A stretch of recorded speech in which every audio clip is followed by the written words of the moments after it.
So good morning guys. और 27 जून के current affairs के रिवीजन वाले वीडियो में सबसे पहले हम पुराने महीने के करंट अफेयर्स का रिवीजन करते हैं। तो हमारा पहला प्रश्न क्या है, सीबीएसई के अध्यक्ष के रूप में किसको नियुक्त किया गया है? तो आंसर होगा मनोज आहूजा को। तो इनका नाम याद रखना। फिर है, किस राज्य के तेलिया रुमाल को जीआई टैग मिला है? तो आंसर होगा तेलंगाना। और अभी आपको याद होगा इसी के साथ झारखंड के सोहराई खोवर पेंटिंग को भी जीआई टैग मिला था। और किन किन प्रोडक्ट्स को जीआई टैग मिला था भी रिसेंटली? एक तो जम्मू कश्मीर के कश्मीरी केसर को मिला था, मणिपुर के काले चावल को मिला था, गोरखपुर टेराकोटा को मिला था, और एक और था मिठाई थी, तमिलनाडु की क्या था उसका नाम, कदलाई मित्तई। तमिलनाडु की कदलाई मित्तई को भी जीआई टैग मिला था। अच्छा देखो, जीआई टैग से मैंने ऑडियो बना दिया है। अभी 2020 में जनवरी से लेके अभी जून तक जितने भी आपके जीआई टैग्स न्यूज में रहे हैं, सबको एक ऑडियो में 5 से 6 या 7 मिनट का आपका ऑडियो होगा। तो सारे जीआई टैग्स को उस ऑडियो में मैंने कवर कर दिया है, तो वो आप सुन लेना, बहुत बेनिफिशियल होगा। पूरे 6 महीने का आपका 6 से 7 मिनट के अंदर कवर हो जाएगा। तो उस ऑडियो को छोड़ना मत, उसे घोट के पी जाना।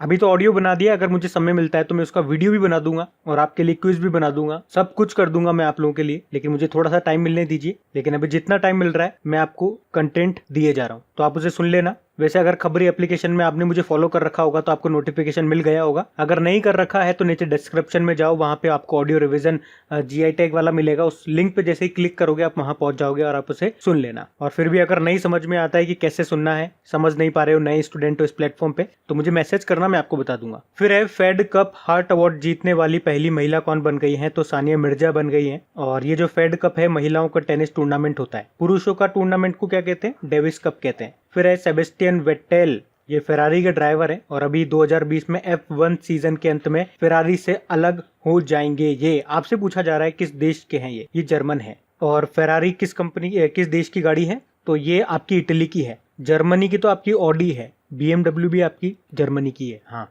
फिर है, फीफा अंडर 17 महिला विश्व कप, इसे कब तक के लिए स्थगित कर दिया गया? तो आंसर होगा 2021 तक के लिए। फीफा, इसका स्थापना 1904 में हुआ था। हेडक्वार्टर इसका ज्यूरिख स्विट्जरलैंड में है। फिर है, साइक्लिस्ट जिनका नाम है रेमो डी ग्रेगोरियो, इनको अंतरराष्ट्रीय साइकिलिंग संघ के द्वारा 4 साल के लिए प्रतिबंध लगा दिया, इन पे बैन लगा दिया। किस देश के हैं ये फ्रांस के हैं। और अंतरराष्ट्रीय साइकिलिंग संघ का हेडक्वार्टर कहाँ पर है? एगल स्विट्जरलैंड में।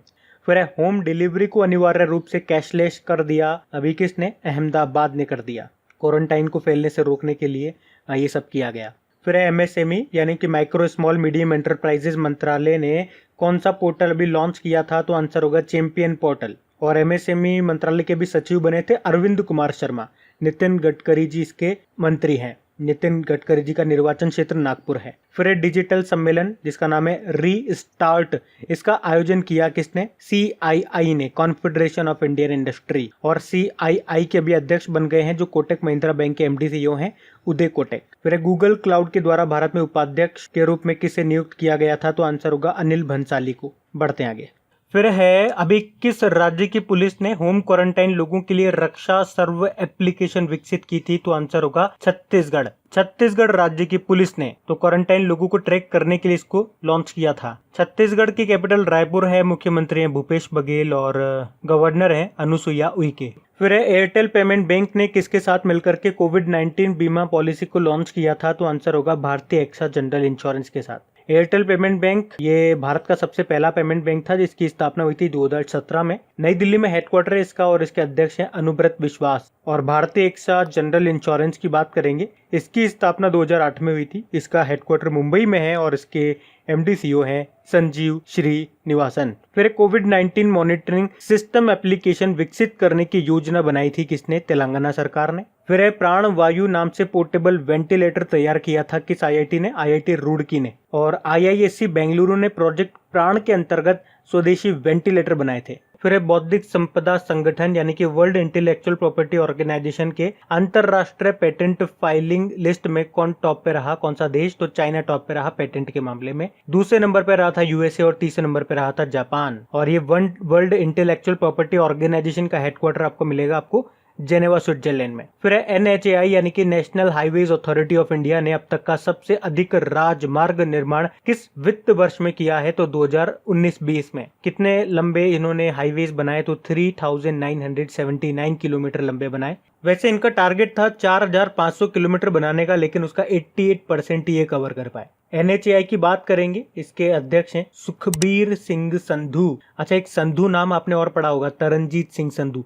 ये अमेरिका में भारतीय राजदूत बने हैं, एम्बेसडर बने हैं। फिर एक किस राज्य ने वॉक इन सैंपल कियोस्क स्थापित किया? तो आंसर होगा केरल सरकार ने। तो साउथ कोरिया का एक मॉडल है, बेसिकली एक बूथ टाइप स्ट्रक्चर होता है जिसमें एक साइड तो स्वास्थ्य कर्मी होता है, दूसरे साइड में रोगी होता है, पेशेंट होता है। फिर MHRD यानी कि ministry of human and resource development ने किसे राष्ट्रपति शैक्षणिक डिपोजिटरी घोषित किया? तो आंसर होगा डिजी लॉकर को। तो ये एक ऑनलाइन स्टोर है बेसिकली, जहां पे आप अपने डॉक्यूमेंट सेफली स्टोर कर सकते हैं। प्रधानमंत्री मोदी जी ने इसको 2015 में लॉन्च किया था डिजिटल इंडिया अभियान के तहत। फिर एक किस कंपनी के CEO ने कोविड-19 महामारी से निपटने के लिए $1 बिलियन देने की घोषणा की थी? तो आंसर होगा ट्विटर के CEO ने। क्या नाम है उनका? Jack Dorsey. ट्विटर की स्थापना 2006 में हुई थी। इसका हेडक्वार्टर कैलिफोर्निया US में है। फिर है फुल बॉडी कीटाणु शोधन यानी कि डिसइंफेक्शन चैम्बर तैयार किया था किसने? DRDO ने। DRDO की स्थापना 1958 में हुई थी। हेडक्वार्टर नई दिल्ली में है। इसके अध्यक्ष हैं जी सतीश रेड्डी। बढ़ते हैं आगे।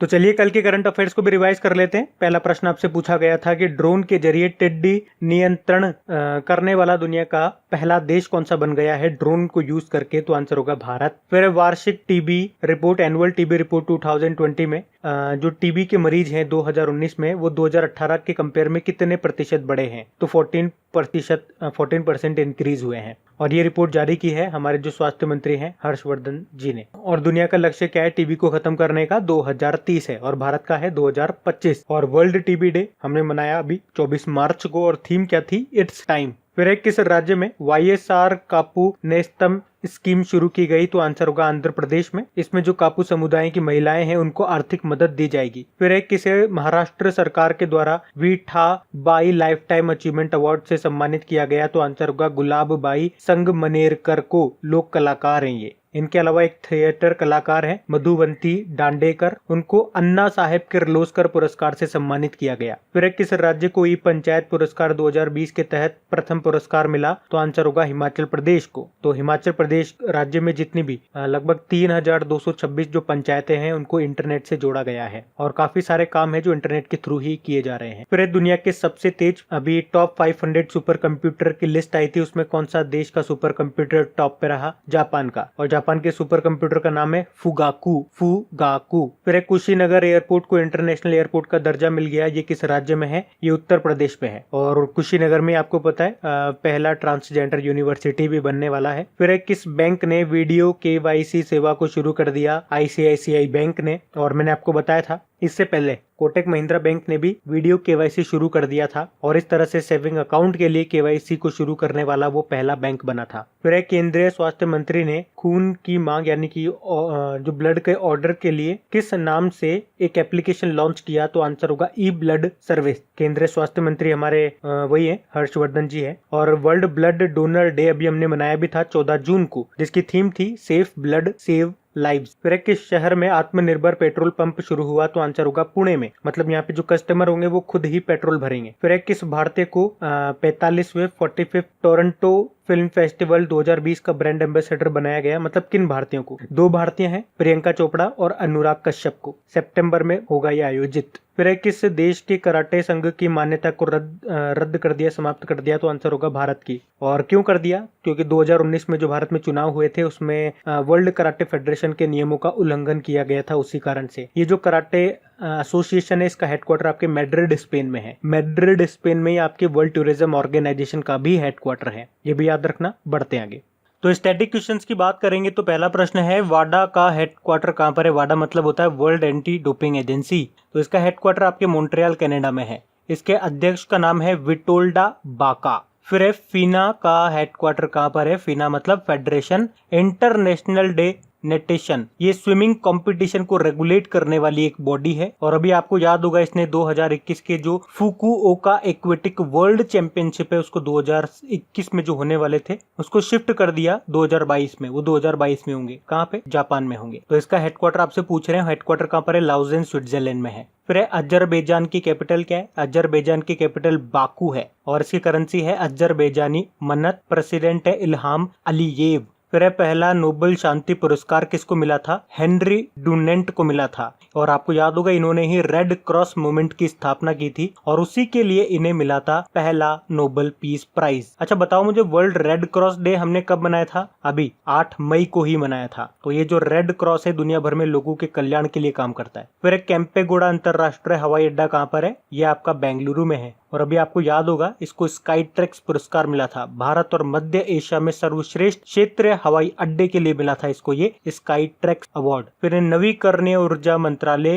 के सचिव बने कौन? यानी कि ministry of new and renewable energy के सेक्रेटरी बने इंदु शेखर चतुर्वेदी। और नवीकरणीय ऊर्जा मंत्रालय के राज्य मंत्री हैं आर.के. सिंह। आरा बिहार इनकी कॉन्स्टिट्यूएंसी है। फिर किस राज्य ने देश की पहली एफआईआर आपके द्वारा योजना शुरू की? तो आप यहाँ बता ही दोगे, मध्य प्रदेश आंसर होगा। अटल पेंशन योजना किस वर्ष शुरू की गई थी? 2015 में इसको शुरू किया गया था। इसको मोदी जी ने शुरू किया था। कहाँ से? कोलकाता से शुरू किया था। और इसमें क्या होता है, 18 से 40 वर्ष के जो उम्र वाले व्यक्ति हैं वो इस योजना का लाभ उठा सकते हैं। इसमें 60 वर्ष जैसे आपकी हो जाएगी उसके बाद आपको पेंशन मिलना चालू हो जाएगी। 1000 रुपए से 5000 रुपए तक आपको पेंशन मिलेगी। फिर नाइटिंगेल ऑफ इंडिया, भारत की कोकिला किसको बोलते हैं? सरोजिनी नायडू को बोलते हैं। और इनका जन्मदिन होता है 13 फरवरी को और 13 फरवरी को ही हम नेशनल वुमेन्स डे के रूप में मनाते हैं। और फ्लोरेंस नाइटिंगेल जिन्हें लेडी विद द लैम्प के नाम से जाना जाता है, इनका जन्म हुआ था 12 मई को और इनके जन्मदिन को हम इंटरनेशनल नर्स डे के रूप में मनाते हैं।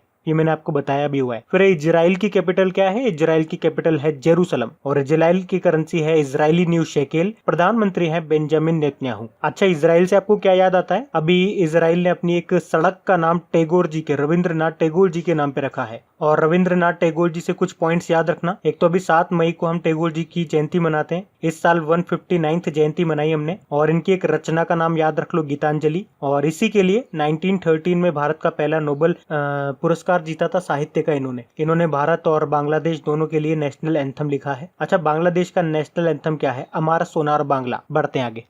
और हाँ गाइज, अगर वीडियो को अभी तक आपने लाइक शेयर नहीं किया है, इसे लाइक शेयर करना भूल गए हैं तो प्लीज इसे एक लाइक जरूर दीजिएगा अगर आपको वीडियो अच्छा लगता है तो। और अगर आप इसे शेयर करके सपोर्ट कर सकते हैं तो अपने किसी एक मित्र के साथ, या अगर आपका कोई स्टडी ग्रुप है तो वहां पे इसे शेयर जरूर कर देना। और अगर क्रैक एग्जाम एप्लीकेशन पे आप क्विज वगैरह सॉल्व करते हैं तो मेरी एक रिक्वेस्ट है आप लोगों से, अगर वहां पे कोई एडवर्टीजमेंट आपको दिखता है तो प्लीज उस पर एक बार क्लिक जरूर कर दिया करें। मुश्किल से 1 आध सेकंड आपका खर्च होगा, लेकिन उस एप्लीकेशन को और बेहतर बनाने में मुझे थोड़ा बहुत सपोर्ट मिलेगा, तो मुझे थोड़ा बहुत सपोर्ट जरूर करना। बढ़ते हैं आगे। तो इम्पोर्टेंट डेज की बात करेंगे तो पहला प्रश्न आपसे पूछा जा रहा है, राष्ट्रीय उपभोक्ता दिवस नेशनल कंज्यूमर डे ये हम कब मनाते हैं? ये हम मनाते हैं 24 दिसंबर को। और इसकी थीम क्या रही थी? Alternate consumer grievance dispute redressal. अच्छा, ये तो नेशनल कंज्यूमर डे है। एक वर्ल्ड कंज्यूमर डे भी हमने मनाया था 15 मार्च को। फिर अंतरराष्ट्रीय प्रवासी दिवस ये हमने मनाया 18 दिसंबर को और इसकी थीम थी वी टुगेदर। अच्छा, भारतीय प्रवासी दिवस भी हम मनाते हैं, वो मनाते हैं 9 जनवरी को। फिर अंतरराष्ट्रीय दिव्यांग दिवस ये हमने 3 दिसंबर को मनाया है। फिर विश्व मृदा दिवस वर्ल्ड सॉइल डे ये हमने 5 दिसंबर को मनाया था। 5 दिसंबर को हमने इंटरनेशनल वॉलंटियर्स डे भी मनाया था। फिर वर्ल्ड एड्स डे ये 1 दिसंबर को मनाते हैं और इसकी थीम क्या रही थी? Communities make the difference. फिर राष्ट्रीय गणित दिवस 22 दिसंबर को मनाया हमने। महान गणितज्ञ थे श्रीनिवास रामानुजन जी, उनके जन्मदिन को मनाते हैं। फिर नेशनल एनर्जी कंजर्वेशन डे ये 14 दिसंबर को हम मनाए। गुड गवर्नेंस डे 25 दिसंबर को मनाया। फिर राष्ट्रीय किसान दिवस ये हमने 23 दिसंबर को मनाया। पूर्व प्रधानमंत्री थे चौधरी चरण सिंह जी, उनकी जयंती पे मनाते, 5वें नंबर के प्रधानमंत्री थे वो। फिर अंतरराष्ट्रीय नागरिक उड्डयन दिवस ये हम 7 दिसंबर को मनाते हैं और थीम क्या थी इसकी? 35 years of connecting the world. तो गाइज ये था आज का हमारा करंट अफेयर्स का रिवीजन वाला वीडियो। अगर वीडियो अच्छा लगा हो, हेल्पफुल लगा हो तो प्लीज इसे अपने दोस्तों के साथ में शेयर कर देना और उससे पहले इसे एक लाइक, एक थम्स अप अपनी तरफ से जरूर देना। अब कुछ क्वेश्चंस आप लोगों से पूछे जाएंगे, क्वेश्चंस आप लोग लगाइएगा और देखिएगा कितने क्वेश्चंस आप लोगों से बन पा रहे हैं। बाकी हम इनको कल देखेंगे। ये रहे क्वेश्चन आपके सामने।